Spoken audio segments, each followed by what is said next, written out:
Tisza egy picit lemaradva, de hihetetlen magas tempóval jöttek ők is.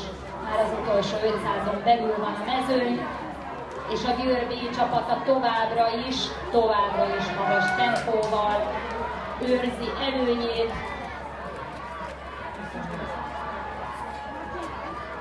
És a Győri Vízügy Spartacus evezős klub címvédésre készül. Tavaly ők voltak ennek a versenyszámnak a bajnokai.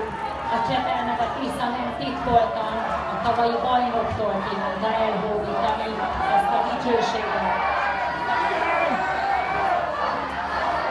Továbbra is a Győr B csapata az élen, a győriek átcsapata a második helyen.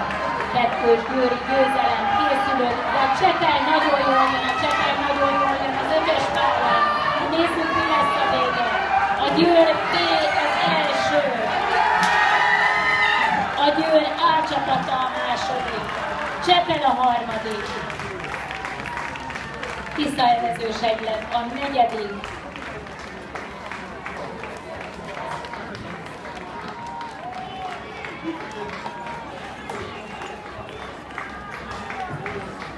Az 5. helyért a Budapest Evezős Egyesület és a Szegedi Vízisport Egyesület hajója versenyben. Ha kiszerzi meg az 5. helyet, a Budapest